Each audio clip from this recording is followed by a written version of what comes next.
رحم مادر میں تھا اسی وقت اس کی مقدر میں، اس کی تقدیر میں یہ لکھ دیا جاتا ہے کہ انسان روئے زمین پر جب آئے گا تو کتنا رزق کھائے گا اور کب تک رہے گا، کہاں پر اس کی موت آئے گی، وہ نیک ہوگا یا بدبخت ہوگا۔ یہ ساری چیزیں انسان جب اپنے ماں کے پیٹ میں تھا اسی وقت اس کی تقدیر میں مقدر میں لکھ دیا جاتا ہے۔ نحمده ونستعينه ونستغفره ونؤمن به ونتوكل عليه ونعوذ بالله من شرور أنفسنا ومن سيئات أعمالنا من يهده الله فلا مضل له ومن يضلله فلا هادي له وأشهد أن لا إله إلا الله وحده لا شريك له وأشهد أن محمدًا عبده ورسوله يا أيها الذين آمنوا اتقوا الله حق تقاته ولا تموتن إلا وأنتم مسلمون يا أيها الناس اتقوا ربكم الذي خلقكم من نفس واحدة وخلق منها زوجها وبث منهما رجالا كثيرا ونساء واتقوا الله الذي تساءلون به والأرحام إن الله كان عليكم رقيبا يا أيها الذين آمنوا اتقوا الله وقولوا قولا سديدا يصلح لكم أعمالكم ويغفر لكم ذنوبكم ومن يطع الله ورسوله فقد فاز فوزا عظيما أما بعد فإن خير الحديث كتاب الله وخير الهدي هدي محمد صلى الله عليه وسلم وشر الأمور محدثاتها وكل محدثة بدعة وكل بدعة ضلالة وكل ضلالة في النار فأعوذ بالله السميع العليم من الشيطان الرجيم بسم الله الرحمن الرحيم هو الذي جعل لكم الأرض ذلولا فامشوا في مناكبها وكلوا من رزقه وإليه النشور۔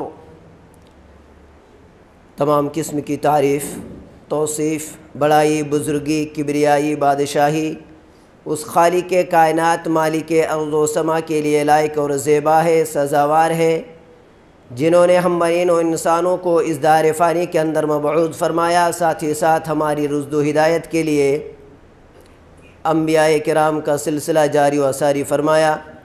مختصر حمد و ثنا کے بعد درود و سلام کا نزول ہو تمام انبیاء کرام پر، بالخصوص ہمارے اور آپ کے آخری نبی جناب محمد الرسول اللہ صلی اللہ علیہ وسلم پر لاکھوں کروڑوں درود و سلام کا نزول ہو۔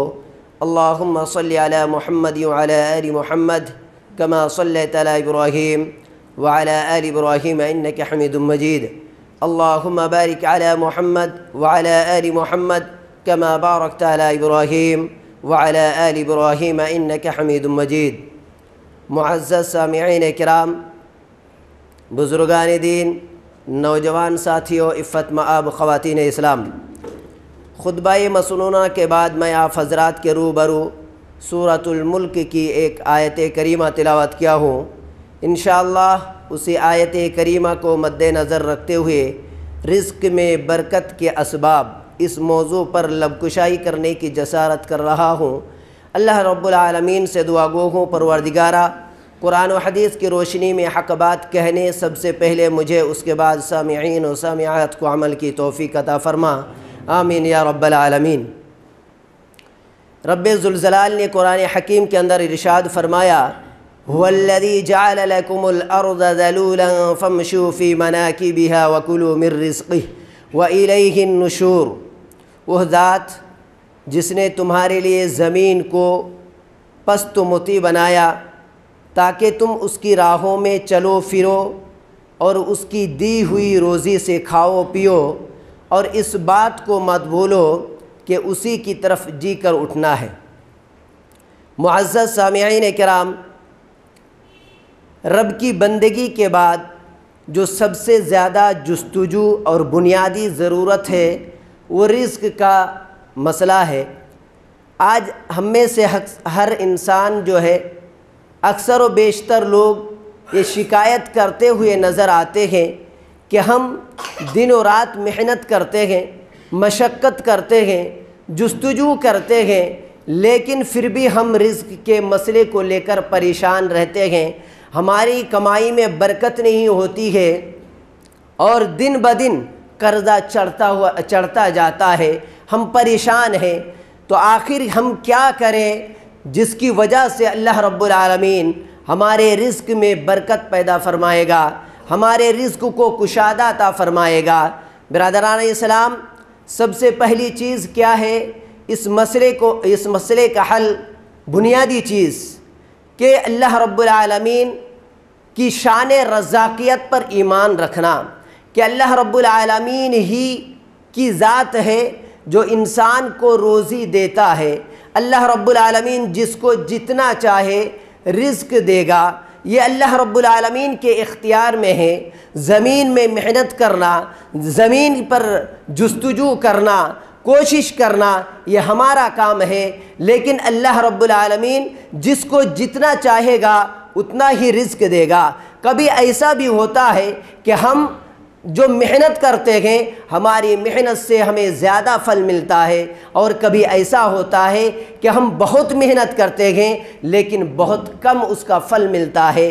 تو اللہ رب العالمین کے اختیار میں ہے، وہ جس کو جتنا چاہے اتنا ہی دے گا۔ نبی کریم صلی اللہ علیہ وسلم نے ارشاد فرمایا کہ انسان اس روئے زمین پر آیا بھی نہیں جب ماں کے پیٹ میں تھا، رحم مادر میں تھا، اسی وقت اس کی مقدر میں، اس کی تقدیر میں یہ لکھ دیا جاتا ہے کہ انسان روئے زمین پر جب آئے گا تو کتنا رزق کھائے گا اور کب تک رہے گا، کہاں پر اس کی موت آئے گی، وہ نیک ہوگا یا بدبخت ہوگا۔ یہ ساری چیزیں انسان جب اپنے ماں کے پیٹ میں تھا اسی وقت اس کی تقدیر میں، مقدر میں لکھ دیا جاتا ہے۔ نبی کریم صلی اللہ علیہ وسلم نے آگے ارشاد فرمایا، آج ہمارا اور آپ کا یہ سوچ ہے، ہم یہ سوچتے ہیں اور ہم یہ دیکھتے بھی ہیں کہ انسان رزق کے پیچھے بھاگتا ہے، انسان روزی کا پیچھا کرتا ہے، لیکن شریعت ہمیں یہ بتلاتی ہے کہ روزی انسان کا پیچھا کرتی ہے، رزق انسان کا پیچھا کرتا ہے۔ آپ علیہ السلام نے ارشاد فرمایا، ان الرزق لا يتبع الرجل كما يتبعه اجل۔ جس طریقے سے موت انسان کا پیچھا کرتی ہے، انسان کی تقدیر میں اور مقدر میں جہاں پر لکھا ہوا ہوتا ہے وہیں پر انسان کو موت آتی ہے۔ آپ علیہ السلام نے ارشاد فرمایا، اسی طریقے سے رزق انسان کا پیچھا کرتا ہے، روزی انسان کا پیچھا کرتی ہے۔ مثال کے طور پر ہمارا ایک مہمان ہمیں فون کرتا ہے کہ آج ہم آپ کے گھر پر آنے والے ہیں دوپہر کے کھانے میں۔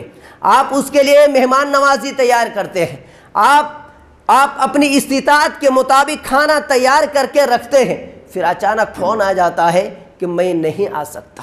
آپ نے مہمان نوازی کسی اور کے لیے تیاری کی، آپ نے کھانا کسی اور کے لیے بنایا، لیکن کھاتا کوئی اور ہے۔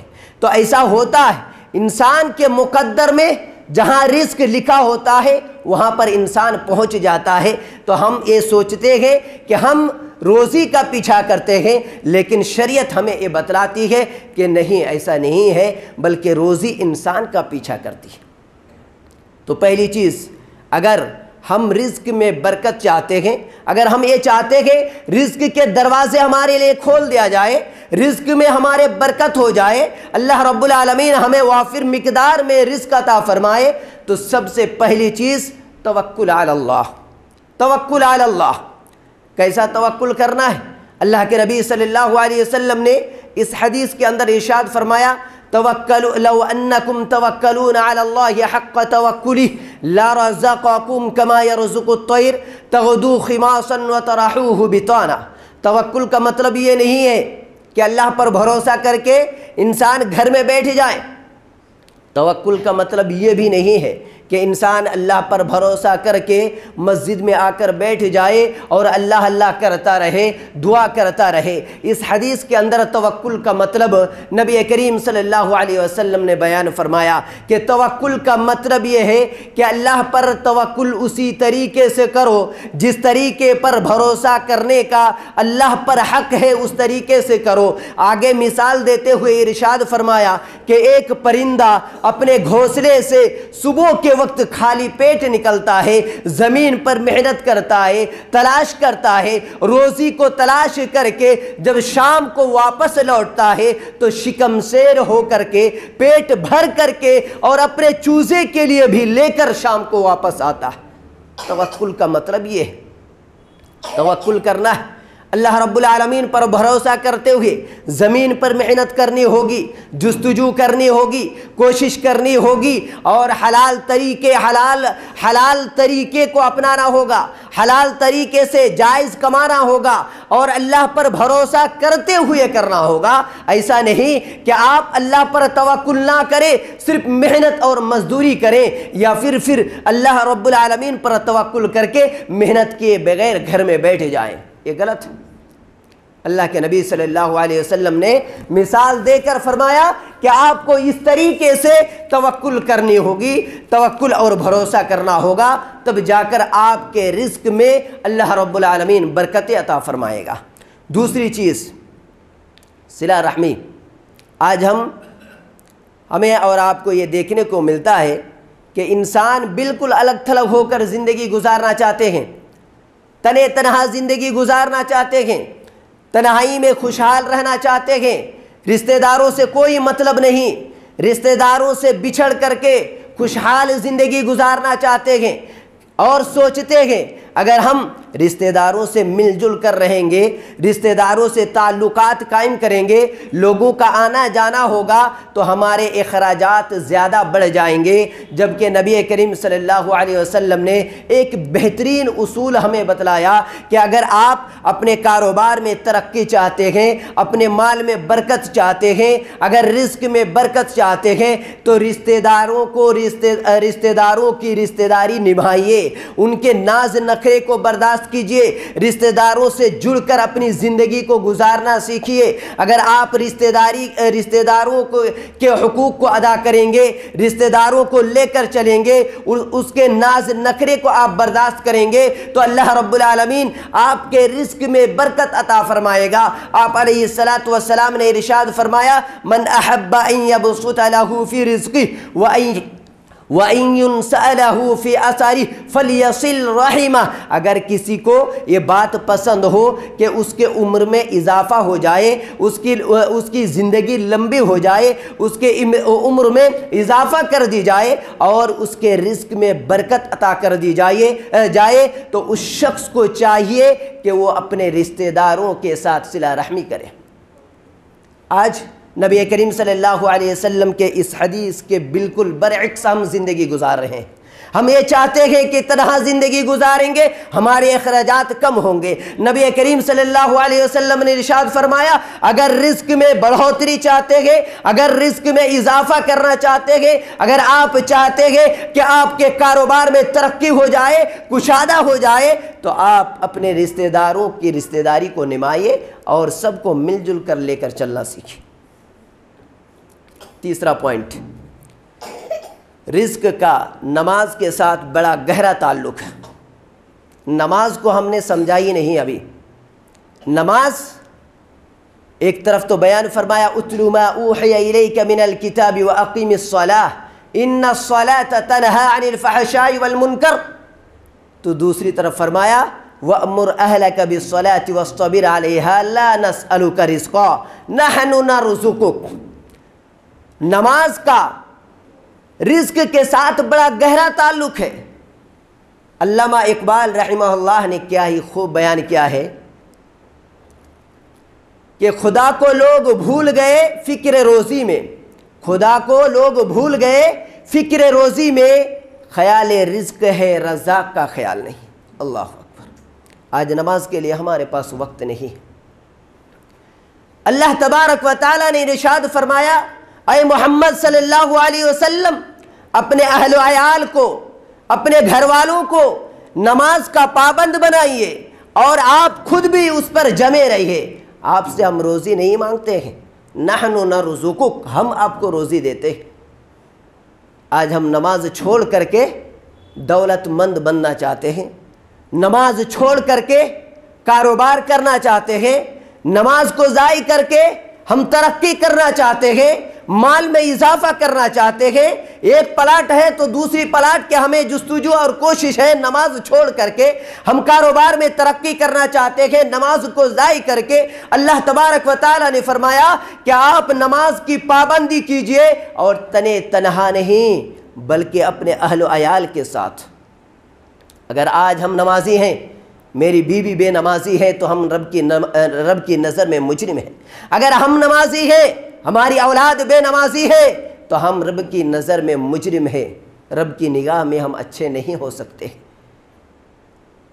ہمیں نمازی بننا ہوگا، اپنی اولاد کو لے کر نماز پڑھنا ہوگا، ہمیں ہمارے ساتھ اپنی بیوی کو بھی نماز کا حکم دینا ہوگا۔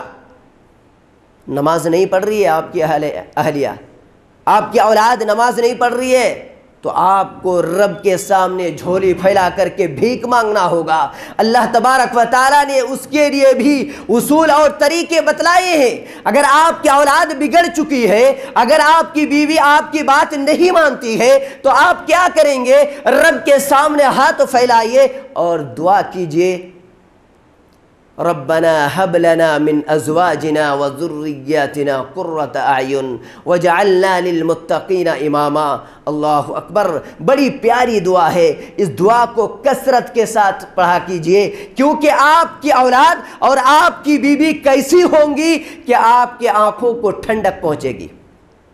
جب آپ کی اولاد، آپ کی زوجہ محترمہ، آپ کے شریک حیات جب رب کی اطاعت گزار ہوں گی، جب آپ کی فرما بردار ہوں گی، تبھی جا کر آپ کی آنکھوں کو ٹھنڈک نصیب ہو سکتی ہے۔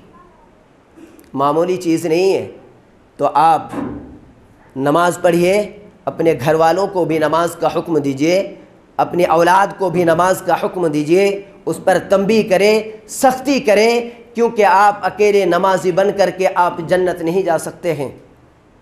اللہ رب العالمین آپ سے سوال کرے گا، اور وہی بیوی، وہی اولاد کل قیامت کے دن آپ کے گریبان کو پکڑ کر کے اللہ کے سامنے حاضر کرے گا، یا اللہ میرا باپ نمازی تھا، میرا گھر کا بڑا نمازی تھا، لیکن کبھی ہم لوگوں کو نماز کا حکم نہیں دیا تھا۔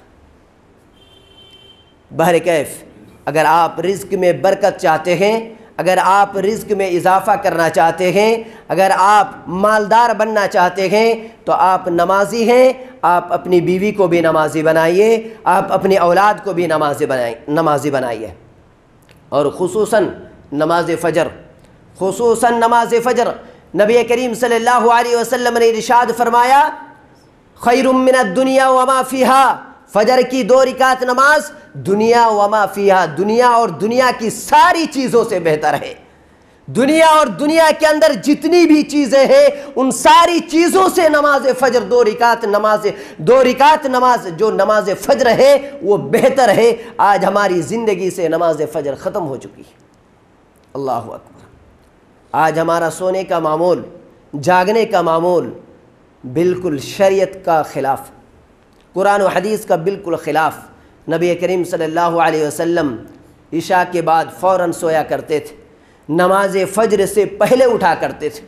آپ معصوم عن الخطا تھے، آپ کے اگلے پچھلے تمام خطاؤں کو اللہ رب العالمین نے بخش دیا تھا، اس کے باوجود بھی آپ اتنا لمبا قیام کرتے تھے، آپ اتنا لمبا رکوع کرتے تھے، آپ اتنا لمبا سجود کرتے تھے کہ آپ کے پاؤں میں ورم آ جاتا تھا، آپ کی ایڑیاں پھٹ جایا کرتی تھی۔ آپ سے پوچھا گیا، آپ کے تمام خطاؤں کو بخش دیا گیا، اس کے باوجود بھی آپ اتنی لمبی نماز ادا کرتے ہیں۔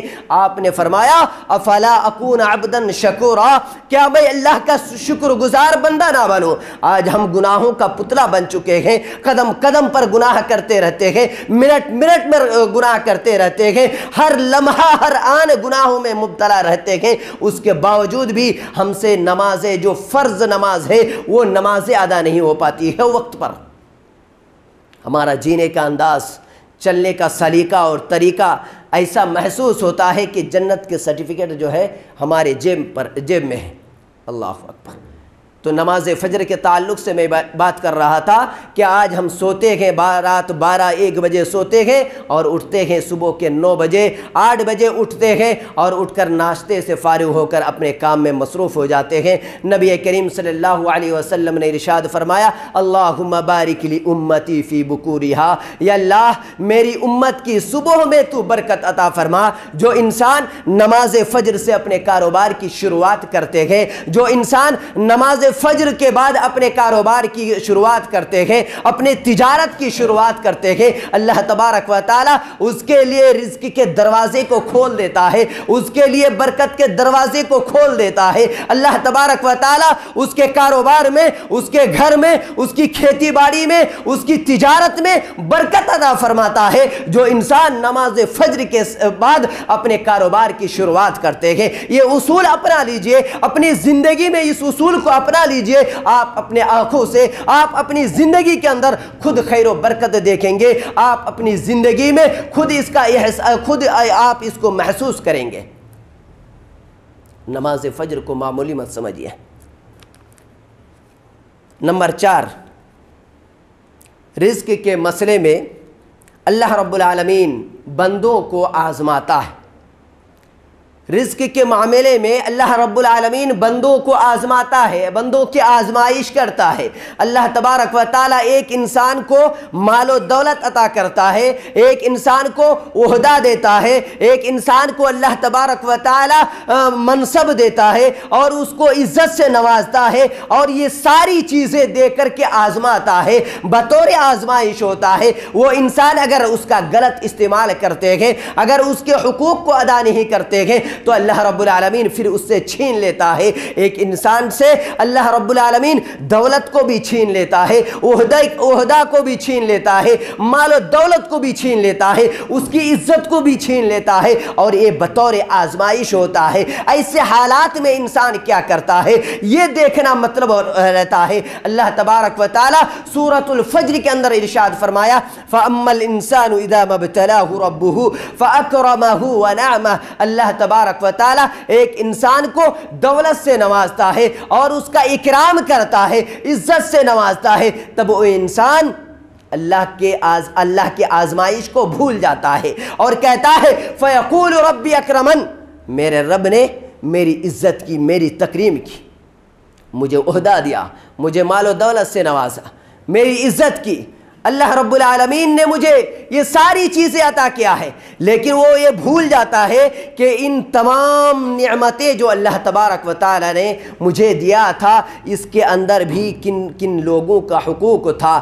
اگر وہ حقوق کو ادا نہیں کرتا اللہ رب العالمین چھین لیتا ہے۔ اللہ تبارک و تعالی کسی کو دولت دیتا ہے اور عہدہ دے کر کے کسی غریب کا گھر چلانا چاہتا ہے، کسی یتیم کی پرورش کرنا چاہتا ہے۔ اللہ تبارک و تعالی کسی مسجد کا اخراجات اٹھانے کی ذمہ داری اسے دیا ہوا رہتا ہے، عہدہ دے کر کے اللہ تبارک و تعالی یہ چاہ رہا تھا کہ کسی مسجد اور کسی مدرسے کی ذمہ داری یہ نبھاتا یا نہیں، کسی یتیم کی یہ پرورش کرتا ہے یا نہیں، کسی مسکین کے گھر یہ راشن پہنچاتا ہے کہ نہیں۔ اگر وہ نہیں پہنچاتا اللہ تبارک و تعالی کیا کرتا ہے، پھر چھین لیتا ہے۔ وَأَمَّا الْإِنسَانُ إِذَا مَا ابْتَلَاهُ فَقَدَرَ عَلَيْهِ رِزْقَهُ، اللہ تبارک و تعالی دیکھتا ہے اگر وہ لوگوں کے حقوق کو ادا نہیں کرتا ہے، اگر وہ یتیموں اور مسکینوں محتاجوں کے حقوق کو ادا نہیں کرتا، رشتہ داروں کے حقوق کو ادا نہیں کرتا، تو اللہ تبارک و تعالی پھر اس سے چھین لیتا ہے، دولت کو بھی چھین لیتا ہے، رزق کو چھین لیتا ہے، اس کی عزت کو بھی چھین لیتا ہے، اس کے عہدے کو چھین لیتا ہے۔ تب وہ کہتا ہے فَيَقُولُ رَبِّ أَهَانَنِ، میرے رب نے میری اہانت کی، مجھے ذلیل کیا، مجھے رسوا کیا۔ اللہ تبارک و تعالی پھر پلٹ کر جواب دیتا ہے کَلَّا بَل لَا تُكْرِمُونَ الْيَتِيمَ، نہیں ایسی بات نہیں ہے، ہرگز نہیں ہے، کَلَّا بَل لَا تُكْرِمُونَ الْيَتِيمَ، بلکہ تم نے یتیموں کی تکریم نہیں کی، یتیموں کی عزت نہیں کی، ولا تحاضون علی طعام المسکین، اور تم لوگوں نے مسکینوں کو کھلانے پر ایک دوسرے کو نہیں ابھارا۔ اللہ اکبر۔ اگر آج ہم مالدار ہیں، اگر آج ہمارے پاس مال و دولت ہے، آج ہمارے پاس عہدہ ہے، اگر عہدے کا استعمال ہم نے صحیح نہیں کیا، غلط فیصلہ کیا، غلط انصاف سے کام نہیں لیا، اگر یتیموں کو، اگر مسکینوں کو ہم نے دھتکارا، تو اللہ رب العالمین ہم سے چھین لے گا، اور کہا اگر ہم نے چھین لیا تو یہ بطور آزمائش، تم نے ان لوگوں کے حقوق کو ادا نہیں کیا، اس لیے ہم نے چھینا۔ تو اللہ رب العالمین دے کر بھی آزماتا ہے۔ ہم یہاں پر کیا کریں؟ جب ہمیں دیتا ہے، نوازتا ہے، تو جن لوگوں کے حقوق ہیں ان کو ہم دینے کی کوشش کریں، ان کے حقوق کو ادا کرنے کی کوشش کریں۔ اگر ہم نہیں کرتے ہیں تو پھر اللہ رب العالمین جو ہمیں دیا ہے وہ لینے پر بھی طاقت اور قدرت اور اختیار رکھتا ہے، جب چاہے وہ چھین لیتا ہے۔ رزق میں برکت کے بہت سارے اسباب ہیں، ان میں سے ایک بہت اہم سبب قناعت۔ اللہ رب العالمین نے، پانچویں چیز، اللہ رب العالمین نے ہمیں اور آپ کو جو کچھ بھی دیا ہے، ہم اس پر قناعت کریں اور اس مال سے اجتناب کریں جو مال ہمیں اللہ کے ذکر سے، اللہ کی عبادت سے، اللہ کو یاد کرنے سے غافل کر دے۔ جس طریقے سے اللہ رب العالمین نے فرمایا الہاکم التکاثر حتی زرتم المقابر، الہاکم التکاثر، زیادہ چاہت نے تمہیں غافل کر دیا، کثرت مال کی چاہت نے تمہیں اللہ کے ذکر سے غافل کر دیا، یہاں تک کہ تم قبرستان تک جا پہنچے۔ اللہ اکبر۔ انسان کے اندر تکاثر کی چاہت کب پیدا ہوتی ہے؟ انسان کب زیادہ مال چاہنے لگتا ہے؟ جب اپنے سے بڑے کو دیکھنے لگتا ہے، جب دنیاوی اعتبار سے کوئی بڑا شخص ہو، مالدار ہو، جب اس کی طرف وہ دیکھنے لگتا ہے تب اس کے اندر تکاثر کی چاہت پیدا ہو جاتی ہے اور وہ مال و دولت حاصل کرنے میں مصروف ہو جاتے ہیں، اللہ کے ذکر کو بھول جاتے ہیں، اللہ کو یاد کرنا چھوڑ دیتے ہیں، مسجد کو بھول جاتے ہیں، مدرسے کو بھول جاتے ہیں، غریبوں کی طرف نگاہ اٹھا کر نہیں دیکھتے، مسکینوں کا خیال نہیں کرتے، اپنے رشتہ داروں کے حقوق کو ادا نہیں کرتے، بلکہ مالداری کی چاہت اور تمنائیں اس کے اندر انگڑائی لیتی رہتی ہے۔ تو انسان تکاثر کی چاہت، اس وقت تکاثر کی چاہت میں اس وقت مبتلا ہوتا ہے جب اپنے سے دنیاوی اعتبار سے جو بڑا ہو اس کی طرف دیکھنے لگتا ہے۔ نبی کریم صلی اللہ علیہ وسلم نے ارشاد فرمایا من هو اسفل منکم انظروا الی من هو اسفل منکم، تم اپنے سے بڑے کی طرف، اپنے سے چھوٹی کی طرف دیکھو۔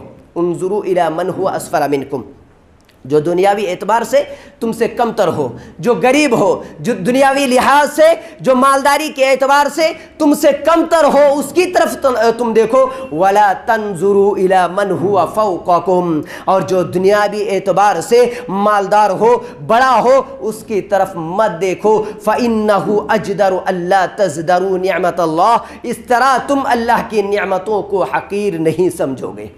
اللہ اکبر۔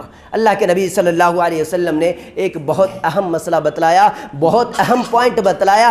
اپنی زندگی کے اندر سکون چاہتے ہیں، اپنے رزق میں برکت چاہتے ہیں، تو اپنے سے کم تر لوگوں کو دیکھو، تم اللہ کی نعمتوں کو حقیر نہیں سمجھو گے۔ اپنے سے بڑوں کو جب دیکھو گے تو تمہارے اندر جو سکون ہے وہ چھن جائے گی اور تم مال و دولت کے حرص میں پڑ جاؤ گے اور پھر اللہ کی یاد، اللہ کو بھول جاؤ گے، اللہ کے ذکر کرنا بھول جاؤ گے۔ تو یہ پانچویں چیز تھی قناعت۔ جس شخص کے اندر قناعت ہو اللہ رب العالمین اس کے رزق میں برکت عطا فرمائے گا۔ تو بہت ساری چیزیں ہیں، میرا وقت ختم ہو چکا ہے۔ 5 چیزیں جو میں آپ کے سامنے بیان کیا۔ اللہ تبارک و تعالیٰ سے دعا گو ہوں پروردگارہ ہم لوگوں کو کہنے سننے سے زیادہ نیک اعمال کی توفیق عطا فرمائے۔ یا پروردگارہ ہمارے رزق میں، ہمارے کاروبار میں دین دوگنی رات چگنی تو ترقی عطا فرما۔ ہمیں سے جو قرض میں مبتلا ہے ان کی قرض کی ادائیگی کا انتظام فرما۔ یا پروردگارہ ہم تمام لوگوں کو حلال رزق عطا فرما۔ جو ہم میں سے جو بیمار ہے انہیں شفاء کاملہ عاجلہ عطا فرما۔ جو پریشان ہے ان کی پریشانیوں کو دور فرما۔ جو مصیبت زدہ ہے ان کی مصیبتوں کو دور فرما۔